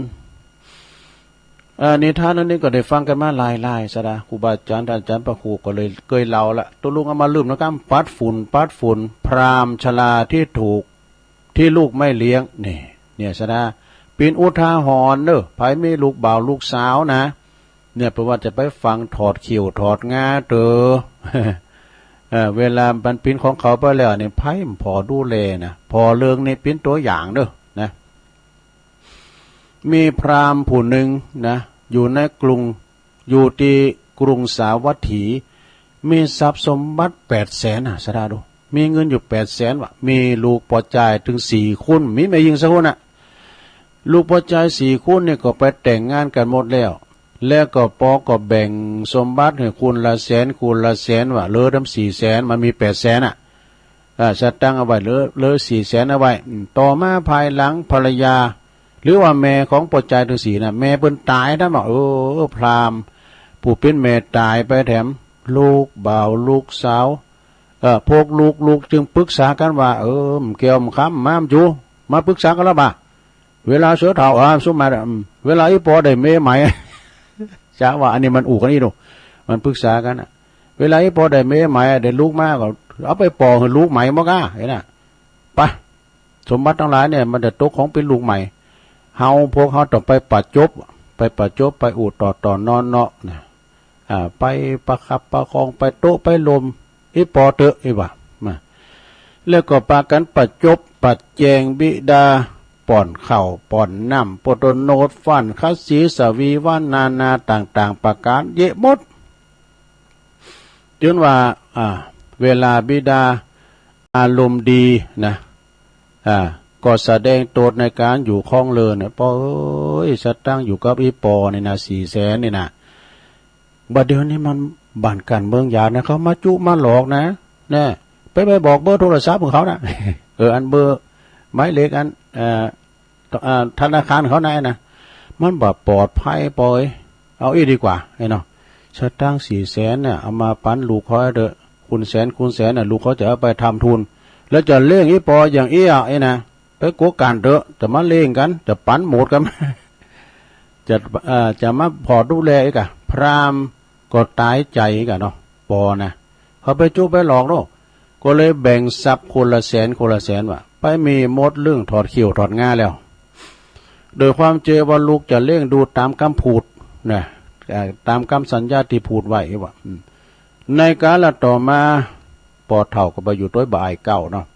ปรากฏว่าลูกสะใภ้คนโตนะเสสีว่ะเสสีเจ็บใหม่พรามก็ว่าไหวได้อีหล่าลูกไปคนนี้เจ็บล้ำเลยนะไปอยู่กับบ้านลูกใจบ้าได้อยู่ลูกบ่าวคนโตบ้าได้จึงไปอยู่กับบ้านลูกใจคนที่2ก็เอาแถมแล้วลูกไปก็ว่าแต่เขาระดับปิ้นใจกันนะตึงโพตึงเมนะสูขานี่มันปิ้นปองขานะสูว่าเด้อเอาเด้อ มันจุยเมมันนะเอาเต็มเตี้ย พอทุกอากาศตันอยู่เนาะก็ไปว่าได้กะลูกไปคูณที่2ก็วายอย่างอันเนาะเสียสีอย่างปัจจบปัจแจงแค้นแค่ด่าหมูด่าหมาพูดว่าปอม มันได้มีว่าเนาะจึงอยู่มได้ทั้งนั้นไปอยู่บ้านบ่ายลูกคนที่3ลูกคนที่3ลูกคนที่4เหมือนกันหมดเหมือนเขานัดกันว่าคนเฒ่าคนนี้ก็ยืนน่ะพรามไปกินข้าวที่ไหนก็บ่ได้นะออกจากเขาไล่ออกจากหอจะเฮิรนว่ะในหนังสือแบบว่าไล่ปอไล่แม่เหมือนหมูมันหมาออกจากคุ้มจากหัวโอ้ยสะดาดังไรในธรรมนี่นะเปิ้นบอกว่าถ้าว่าปอก็ดีแม่ก็ดีไปแอวบานลูเปิ้นมาเหมือนเทวดามาโปรดเอาปาตะอีปอดูมายำที่เฮินน่ะเป็นมงคลว่ะเอาปาตะอีเมเนี่ยเทวดาเอามายำที่หอเด้อเป็นมังกรเป็นมงคลดีอกดีใจที่อีปออีเมมาแอวถึงหอถึงเฮินนี่น่ะมันใจว่าอีปอมาหันละเว้ยแล้วลบเฮ้ยมันใจนะอันนี้ปากันไล่ออกจากคุ้มจากโหนะเวลาปอแม่มีเขามีของเปเรียกว่าขอนบ่มีเฮ็ดเนอลงเนอไปเฝ้าถอดเขี้ยวถอดง่าด้วยนะเอาไว้กันตายไว้ก่อนปรากฏว่าปอเฒ่าเนี่ยนะพรามแล้วนะต่อมาก็เฒ่าลุงเนาะทุกทีอยู่มาวันหนึ่งเมื่อเที่ยวไปแอวไปกำเบิ่งหมอเขากินก็ปีน้องชาวบ้านบางครับก็อิ่มบางครับก็ไม่ได้กินอิ่มลับไปตามข้างถนนมีหันวันหนึ่งสะดุ้งตื่นขึ้นมาขึ้นแตกตื่นเมื่อตานึกถึงได้ว่าโอ้เมื่อเฮาหันว่ามีผู้ใดปิติปึงขึ้นนึกถึงพระสมณโคดมเนี่ยนึกถึงพระสมณโคดมว่าเป็นผู้ที่มีหน้าตาเบิกบานยิ้มแย้มแจ่มใสเปิ้นโดยความสุขเลยนะฉลาดในการปราศัยอีดูเฮาจักไปหาท่านสมณโคดมเฮ็ดบ่เดี๋ยวนี้ว่าแล้วก็รีบไปวิธีเกี่ยวก็รีบไปก็ไปเลยปุ่มกองทีเดียวไปปิดอย่างอันแต่ลงเมื่อไปผู้ที่มียิ้มแย้มแจ่มใส ไปถึงที่เจ้าสมณโคดมพระพุทธเจ้าของเฮานะก็เกิดแล้วอยู่แล้วว่าล้างหน้าล้างตาอันนี้กำลังจะล้างหน้าล้างตาอยู่มันจะไปเด้อตุลุงว่าล่ำไปว่าเลยไปหน่อย ล้างหน้าล้างตาแล้วห่มผ้าอย่างดีวะ ห่มผ้าขี้ริ้วไปนะห่มผ้าอย่างดี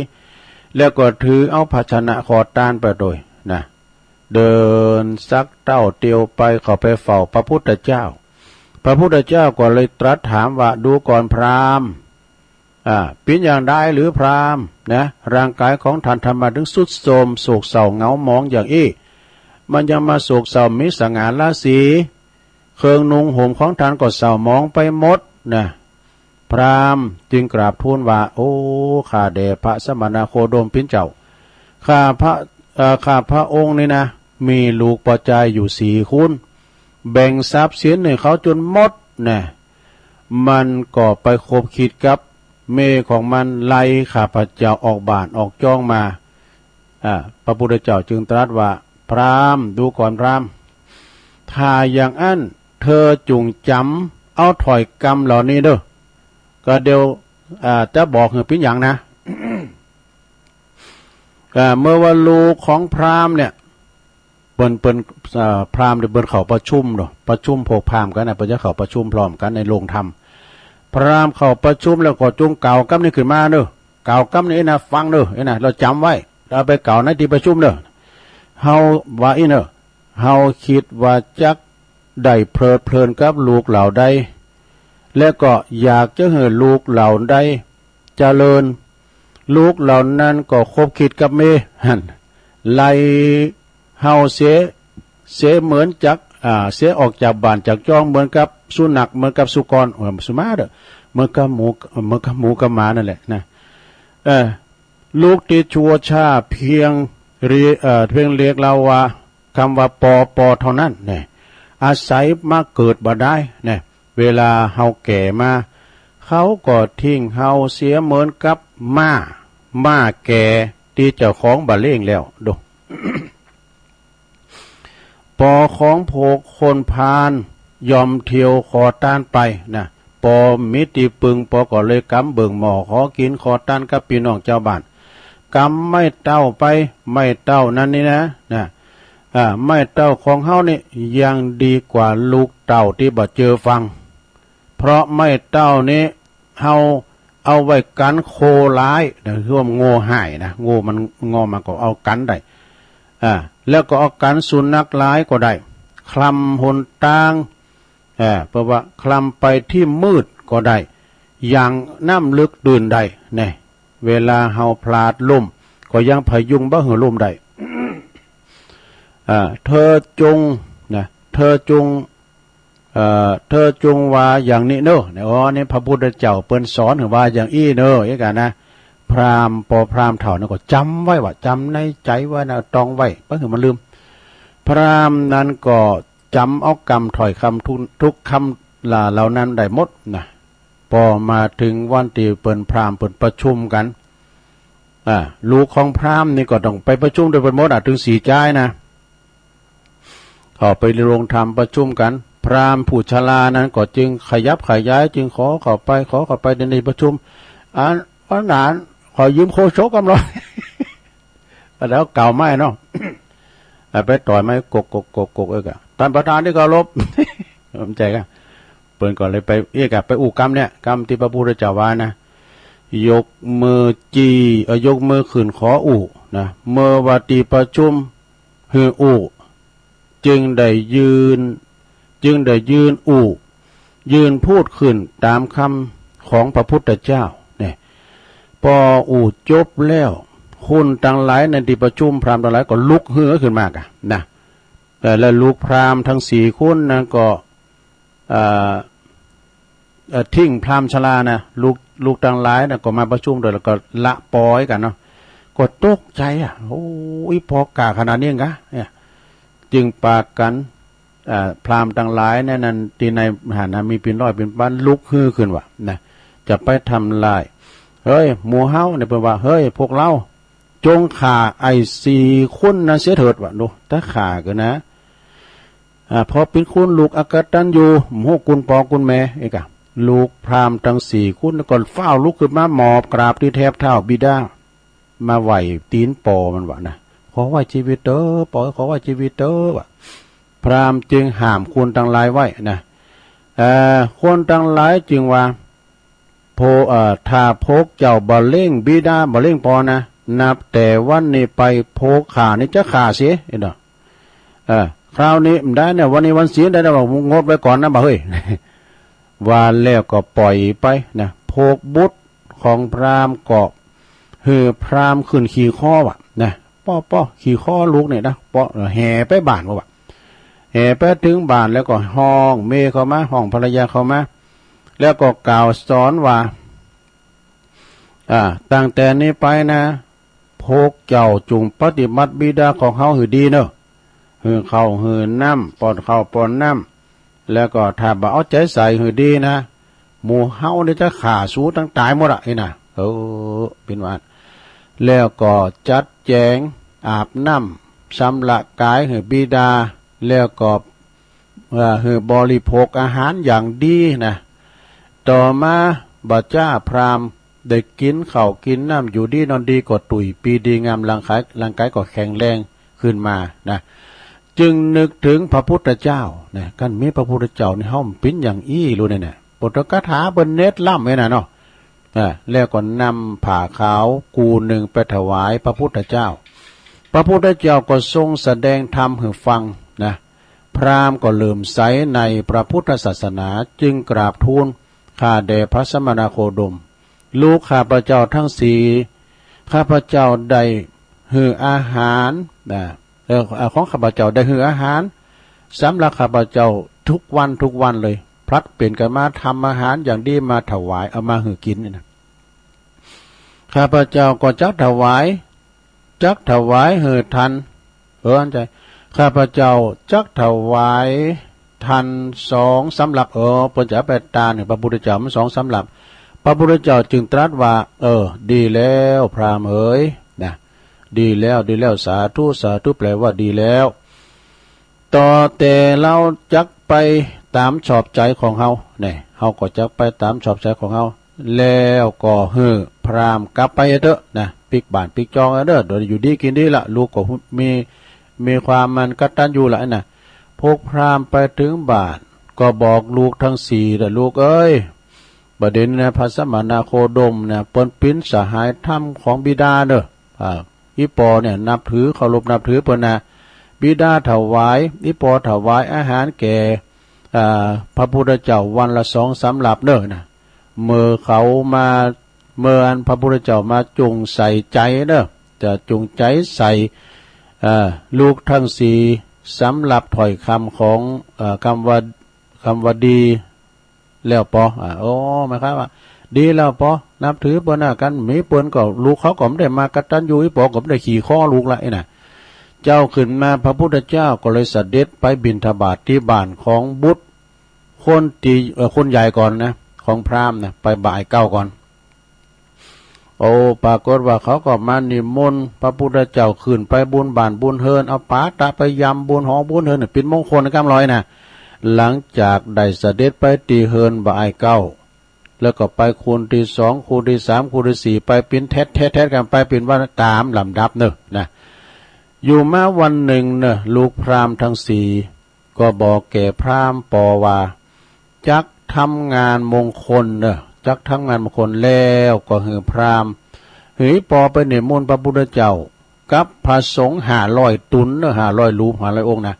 เข้ามาเสวยภักยาหารเสวยแล้วก็เสด็จกันเสวยแล้วก็กราบทูลขึ้นว่าข้าแต่พระสัมมาข้าแต่พระพุทธเจ้าเนาะพวกข้าพระองค์ได้เอาใจใส่ปฏิบัติดูแลบิดาของข้าพระองค์เป็นอย่างดีเนอะตอนนี้ไปนี่เราจะเป็นเทวบุตรเทวดาประจำบ้านเนอะนะที่ลงแล้วผ่านมาโดยกายกรรมวจีกรรมมโนกรรมที่ลงล่ำกรรมเกิดไปได้ไล่ปอไล่แม่บอกเขาสุมาให้เตยนะเดี๋ยวนี้ล่างเท้ากราบเท้าสุมาแล้วนะโปรดดูร่างกายบิดาของข้าพเจ้าของข้าพระองค์โดยเถิดนี่นะพระพุทธเจ้าก็ทรงตอบว่าเป็นการดีแล้วอุบาสกทั้งหลายผู้ใดดูแลบุคคลผู้ใดดูแลบิดามารดาผู้นั้นจักเจริญก้าวหน้าเนี่ยอันว่าการเลี้ยงดูบิดามารดานั้นเป็นของตีบัณฑิตทั้งหลาย ในการก่อนปางก่อนนี่เปิ้นประพฤติปฏิบัติกันมายกย่องและสรรเสริญเนอะตรัสอย่างนี้แล้วก็ทรงแสดงธรรมเรื่องลูกจ้างเลี้ยงแม่ตาบอดตีพระอาจารย์นี่หลักเราว่านะที่เปิ้นเราเน้นพระอาจารย์นี่หลักเราว่านะลูกจ้างที่มันเลี้ยงแม่พญาจ้างเลี้ยงแม่น่ะมาในพานมาจุปะเนี่ย แล้วก็มันได้ฟังนะได้แสดงเรื่องพญาจ้างเลี้ยงแม่บรรดาเลี้ยงมันดาให้ฟังพอจบพราหมณ์ทั้งหลายถึงลูกถึงปอเนี่ยแล้วก็สะใภ้ลูกสะใภ้ตัวก็ได้ตั้งอยู่ในโสดาปฏิผลนี่เป็นเรื่องอันเป็นนั้นว่าเรื่องนี้สอนหัวว่าบิดามารดาบาโกนที่จะยกทรัพย์สมบัติให้แก่ลูกมดก่อนตัวตายเด้อนี่เพราะลูกอาจจะทิ้งได้เหมือนกับพราหมณ์ผู้นี้คนนี้จบสาราญาติโยมนะอันนี้ก็เอามาเล่าสู่จูกันฟังเด้อญาติโยมทั้งหลายอันเนี้ยบุญคุณของพ่อของแม่นะเฮาลืมบุญลืมคุณพ่อแม่เนาะพระคุณของพ่อของแม่มีนักหนาป้าป่านฉะนั้นพระจะไม่ลืมเด้อคุณพ่อ10คุณพ่อ11คุณแม่12นะพ่อแม่นี่เป็นเทวบุตรเทวดาของลูกเป็นพระเจ้าคินเฮาเด้อนะต่อไปจะว่าเรื่องของขวัญก่อนกำว่าเรื่องของขวัญนะของขวัญตีตองหือผู้ตีเป็นศัตรูก็คือการให้อภัยเนี่ยของขวัญที่จะตองหือผู้ที่หันต่างเนี่ยจะต้องหือความอดกลั้นเนี่ยของขวัญที่จะต้องหือบุพการีก็คือความกตัญญูเนี่ยนะเหมือนปัจจัยทั้งสี่เนี่ยกำก่อนสลัมปั้งปาดไปเพราะเนี่ยเพิ่นว่าเมาตุกลืมตายเมากายลืมแก่เมาเมลืมปอลืมเมเนี่ยมันสุยมันสุยยุนะปอสูเนี่ยไม่ใช่ปอขาเนี่ยต้องให้ความกตัญญูเกาะแก่บิดามารดาแก่ปอแก่แม่นะเวลาเปิ้นตายเลี้ยงโดยกายเลยเวลาเปิ้นตายเลี้ยงโดยวิญญาณก็เปิ้นตายไปพอเปิ้นพ้องกะเนาะไปยื้อไปใจปอยแม่เปิ้นกินอย่างใดเปิ้นอยู่อย่างใดนี่น่ะเนาะเวลาเปิ้นลุ่มหายตายจากก็เลี้ยงโดยวิญญาณก็มันต้านโกเข่าไปหือเปิ้นต้านโกเข่าโกน้ำไปหือเปิ้นเนี่ยกะนะแล้วก็ถ้าของขวัญแก่บุตรแก่หลานนี่นะก็ต้องเป็นการเป็นแบบอย่างที่ดีนะแต่ถ้าของขวัญติดต้องมิตรสหายก็คือความจริงใจเนี่ยความจริงใจของขวัญที่จะต้องลูกก้าก็คือความซื่อสัตย์เนี่ยความซื่อสัตย์ของขวัญที่จะลูกนี่ก็คือความเมตตาของขวัญที่ลูกนี่ของขวัญที่จะต้องเจ้านี่ก็คือความรับผิดชอบยืมมาเปิ้นว่ายืมโดมยืมไฟของขวัญที่จะต้องรอบคนรอบข้างคือความจริงใจของขวัญที่ต้องกับตนเองคือใจที่ใสบุญกุศลคุณงามความดีที่จะติดโตไปทุกภพทุกชาติตราบวันถึงที่สุดแห่งธรรมจบสดาญาโยมอะไรว่าจะเราเหลือ5 นาทีนั้นเราฟังว่าเนาะตั้งไว้เลยดูมันเนาะไว้หน่อยแม่เขาเกิดวันยันเราฟังบ่นั่นแม่เนอะ5 นาทีนั้นก็เดียวก็จบละเดี๋ยวตั้งไว้ละฟังวันเนอะก็คือหมายความว่าไผเกิดเดือนมกราคมกุมภาพันธ์มีนาเมษายนนะคนบุคคลใดที่เกิดเดือนมกราเปิ้นว่าเป็นคนมีความคิดรอบคอบดีมากความคิดมากรอบคอบคิดมากชอบสะสมแล้วก็ประหยัดทะเยอทะยานเนี่ยชอบเอาชนะอดทนชอบเอาชนะอดทนเชื่อมั่นในตัวเองเนี่ยมีความต้องไม่หงุดหงิดเนี่ยเจ้าระเบียบเนี่ยอีนะขนาดเดือนแรกนะมกราเนาะต่อไปเดือนที่2กุมภาใครได้เกิดกุมภาฟังตะนินะเป็นบุคคลที่ล่าเริงนะเพื่อนเยอะแยะแต่เพื่อนแท้น้อยเนี่ย แล้วก็ชอบยิ้มแย้มแจ่มใสชอบทำตัวชอบทำให้คนอื่นมีความสุขจางอู่จางจ้าตีหน้าเก่งว่าฮั่นเป็นว่าเป็นคน เป็นตัวของตัวเองสูงเป็นตัวเองสูงชอบอิสระเนี่ยแต่เอาแต่ใจเนี่ยอันนี้กุมภาต่อไปเดือนมีนาไปเกิดเดือนมีนาฟังตอนนี้ชอบหันใจคุณอื่นเนอะเนี่ยมีใจอบอ้อมอารีเข้าใจเข้ากับคุณง่ายเกยคุณโวยปรับตัวได้ดีขี่เงานะอ่อนไหวง่ายขี่งุดงิดบางทีก็เจ้าอารมณ์แปรปรวนปาก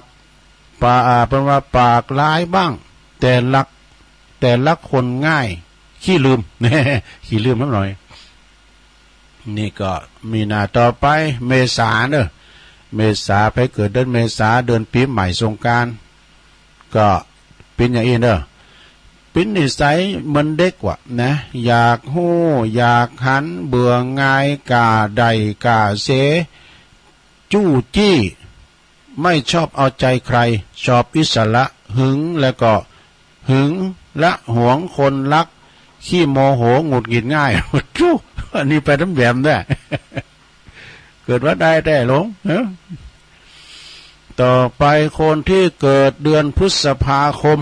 เนี่ยเดือนพฤษภานะทำเพื่อคนอื่นเนี่ยอดทนดื้อรั้นนิ่งเนี่ยแต่คือเป็นคนดื้อรั้นนิ่งบ่ค่อยแสดงออกโคตรยากแต่ก็โคตรนานเนี่ยแต่โคตรเกตมานะโคตรนานด้วย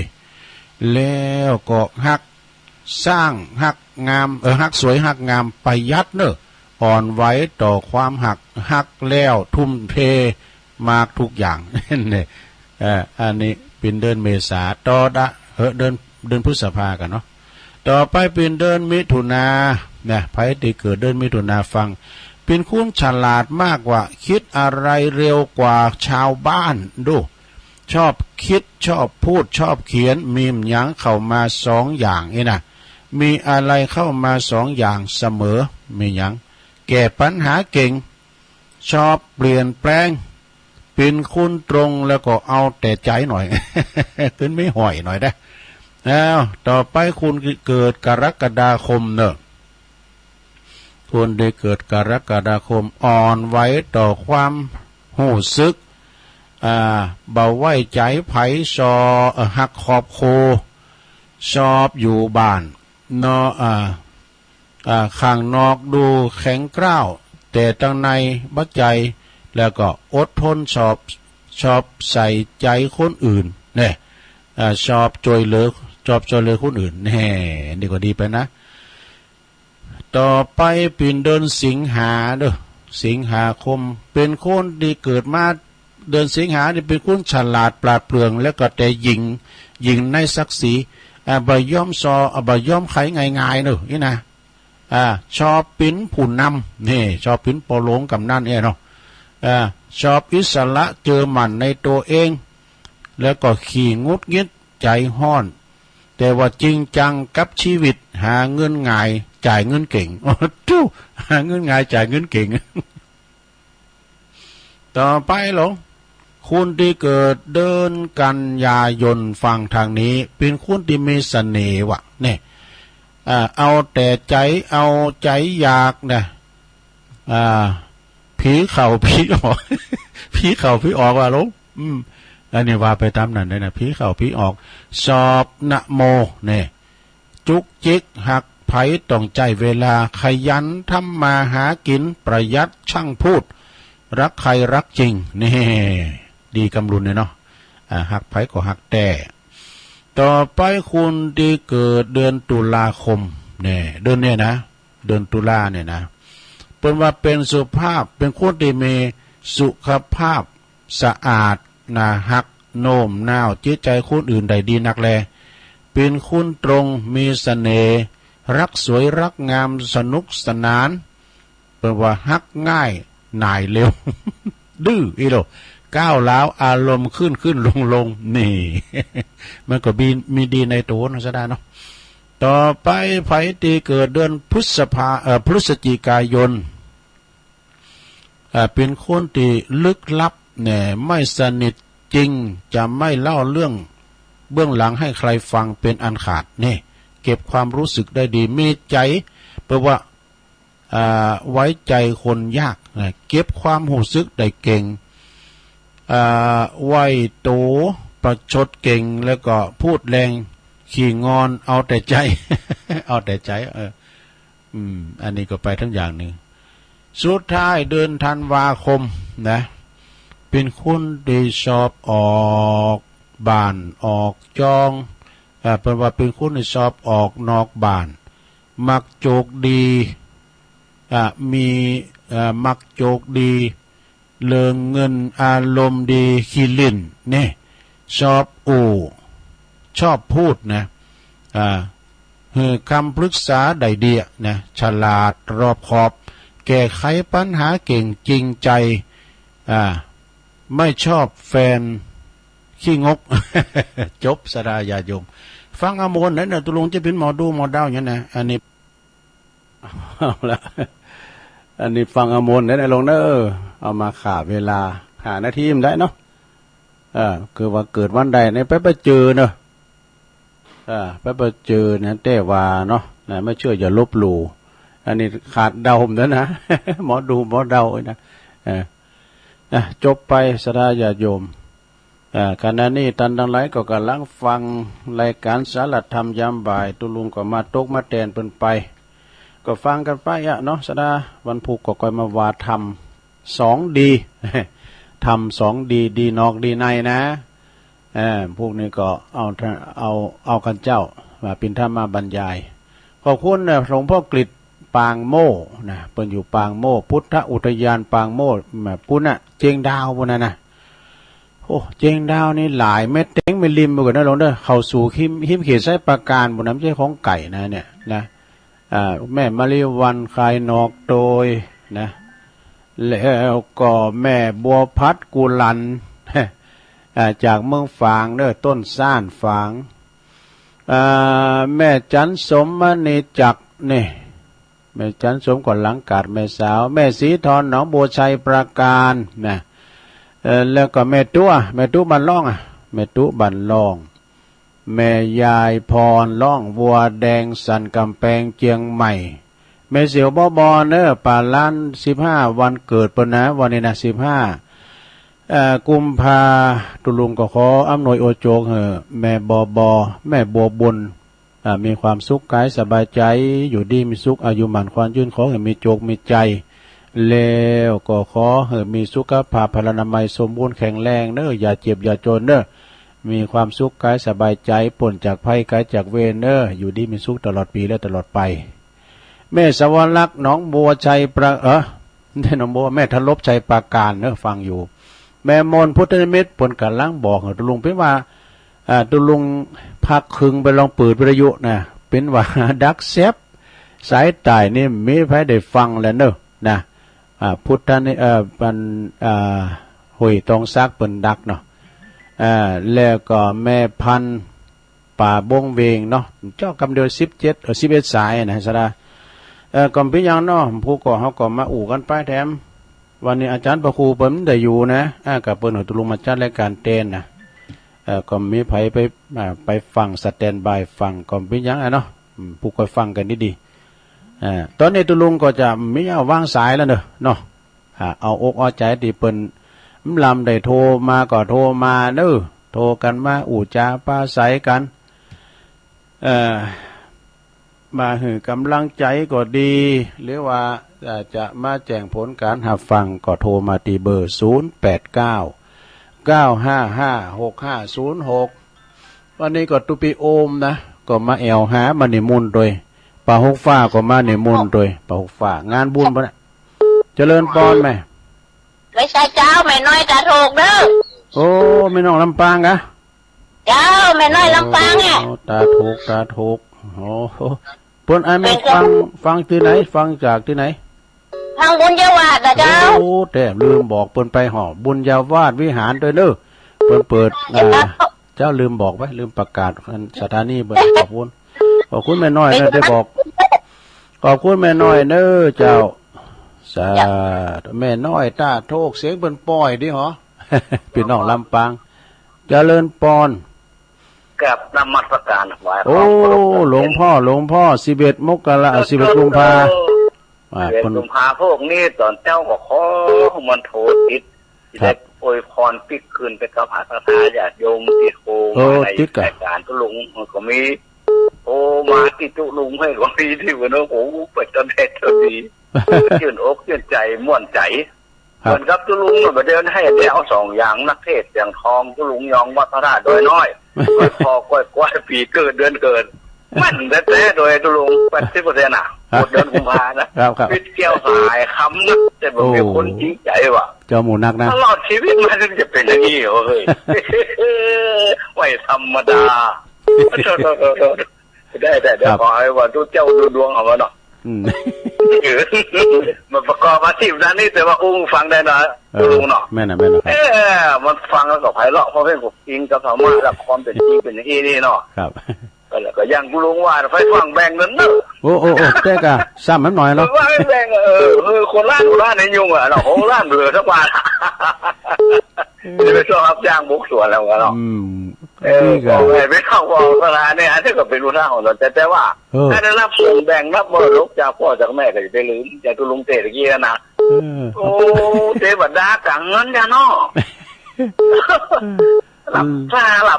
แล้วตำเขือวะนะบอกว่าได้พวกหินเนาะเด็ดแต่ว่านั้นอันโอนวันนั้นได้ด้าป่ะเนาะฮะการเทศวันนั้นโอนไปแล้วนะโอ้โม่นได้ไปผอมตะลุงปีนี้แหละไม่ครับโอ้ขอบคุณ5 ใบโอ้ขอบคุณหลายๆขอบคุณหลายๆป้าก็กันกำลังใจกันพูดถึงปัจจัยได้ยันตานด้วยได้ยันตานเสือตั้งตาอาสนาอีป้อทำนี่มีใครปอนหรือตุลุงยังปอนนี่กะ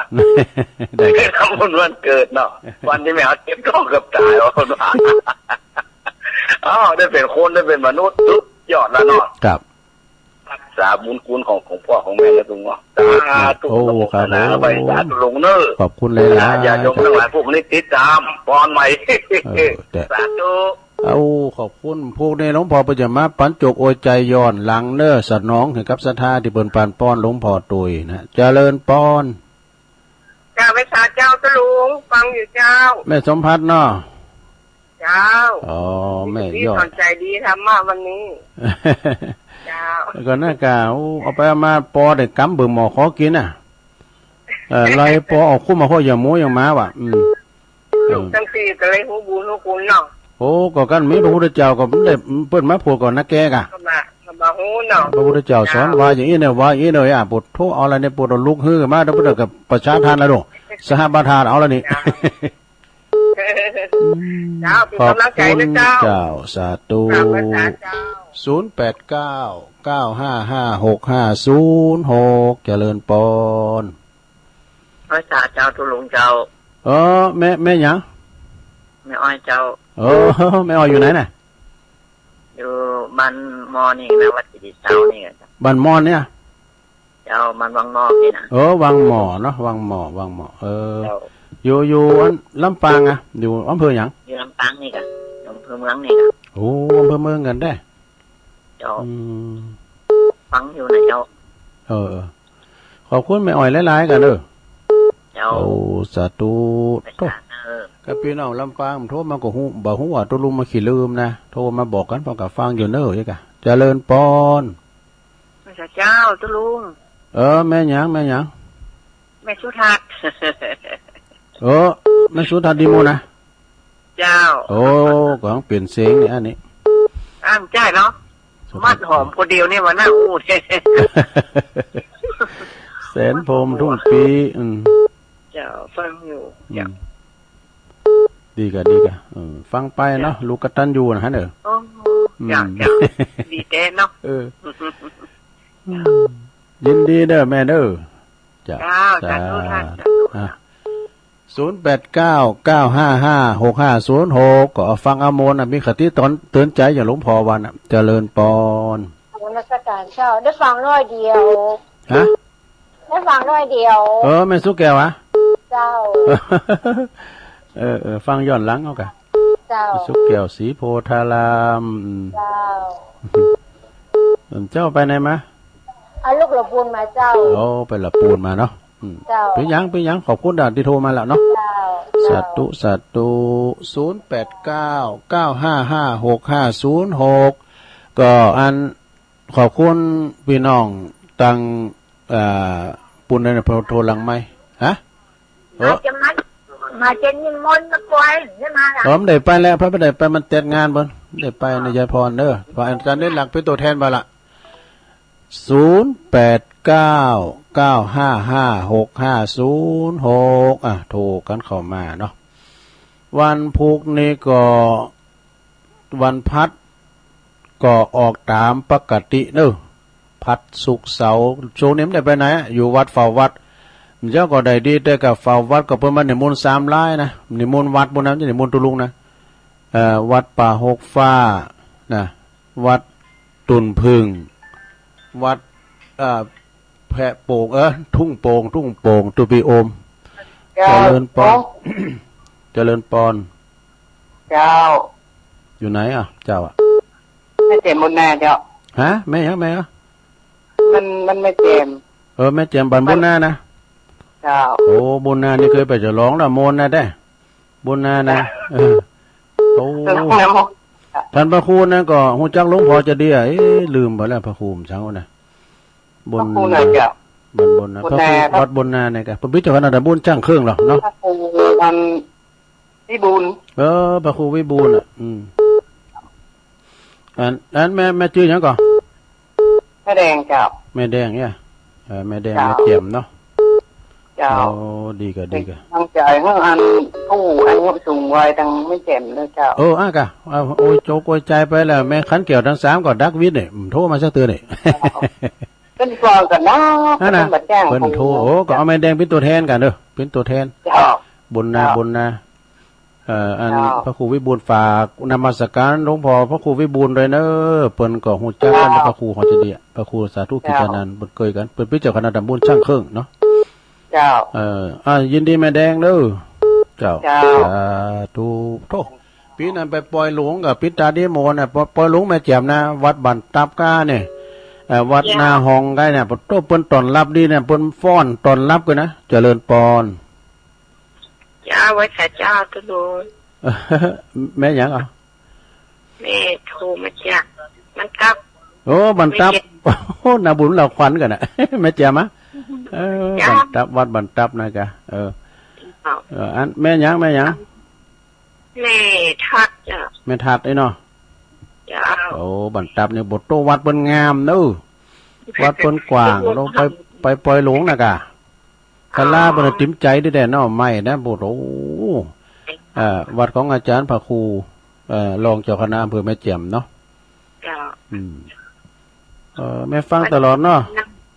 ฟังตลอดเลยแต่บัดล่ำได้ถูกโทรมาพร้อมกะแม่ทัดเด้อเจ้าว่าจัดเจ้าอันนี้ก็อำเภอแม่แจ่มเหมือนกันขอบคุณ0899555656เจริญปอนสาครับตุลุงปนันป้านะครับงานเรียกว่าเรียกตะวันเนี่ยน่ากันตุลุงวันนั้นปันอินมาดอันคุณหลายอ่ะป่ะหลายคนหลายครับพอดีทานกันหลายดีกะก่อนนะกะก่อนยินดีพวกเขาทำปอมาเตกันเด้อยินดีปนันปันในเมตตาบารมีธรรมหลวงพ่ออาจารย์พระครูวีรกิจสถาพรเจ้าคณะตำบลท่าศพเศร้าปนันปันนี่เป็นโยมปอโยมบิดาเปิ้นแม่จันฟองเปิ้นเคยมาที่วัดนั่นแล้วนำปอนำแม่เปิ้นไปตามวัดต่างๆนะไปวัดตามมาอีแล้วพ้นมาโดยน้อยไปดูท่านพระครูนะเอาอาหารเปิ้นประคองปอเปิ้นลูกหูยกัดอกป้อลุกอ่ะท่านพระครูนะเจริญปอนไปจ้าเจ้าลุงแม่หยังแม่จันคำมาจ้ะแม่จันคำอยู่เมืองฝางเนาะเฮือนอยู่หลวงลำปางดอยสะเก็ดจ้ะฟีดหมดแม่จันคำดอยสะเก็ดได้อายุ83นะ88ครับผิดหมด88แล้วก็เล็กหาบแล้วนี่88เนาะอายุคนเนี่ยสันซ้ายเจ้าสันซ้ายดอยสะเก็ดนั่นแม่เนาะ ตลก โอ้ดีละแม่อายุ88นี่เตียวได้ไปพินสบายเนาะ เดี๋ยวไปได้เจ้า เอาอีกอะ เอาคอยไป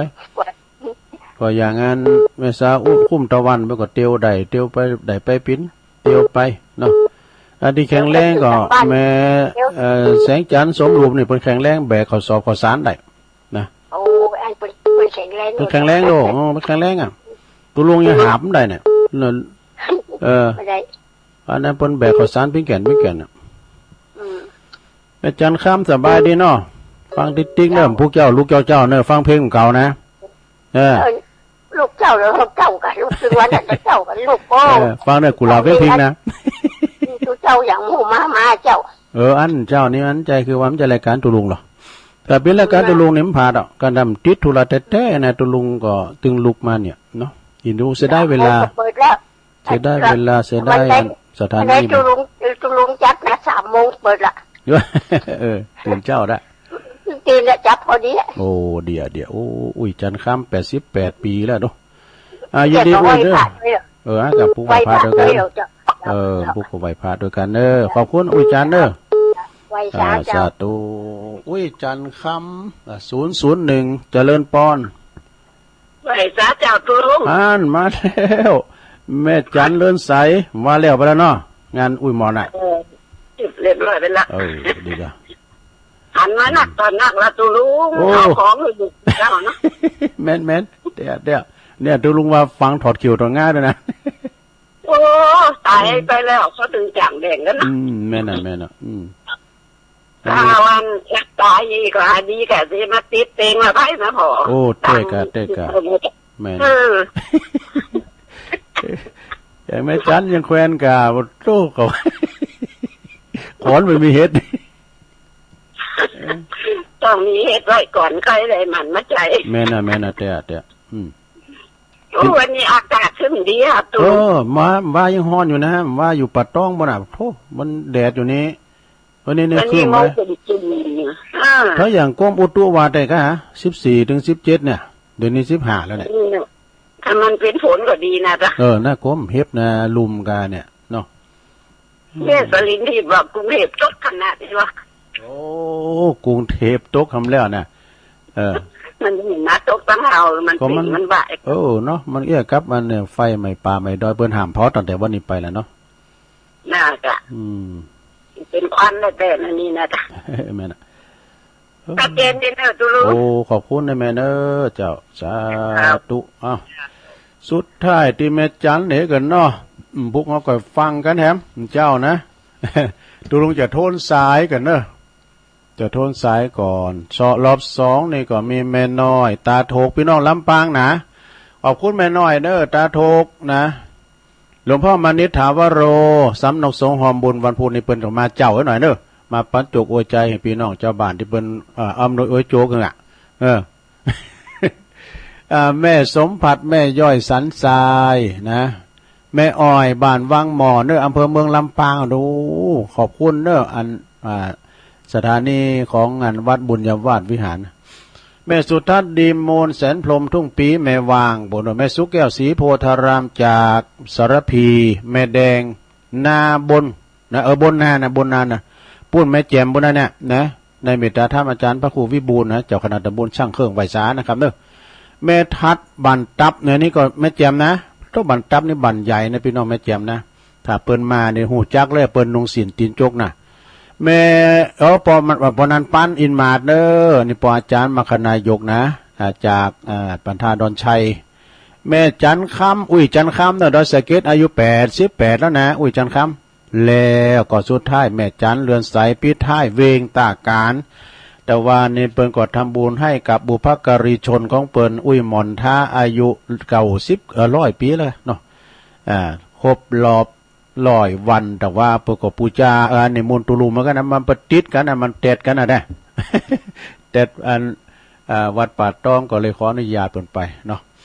ตุลุงบริหารเวลามาก็พอสมควรแก่กาลเวลาเนาะมาตกมาแตนมาอู่จ้าเป็นกูเป็นกิ้มของปออกศรัทธา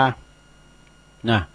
วันพวกเจ้าก็มาฟังกันทำไมเด้อการไปตื่นเจ้าก็ตื่นเจ้าก็รับไปเด้อไปยังหรือตื่นมาก็ฟังเด้อ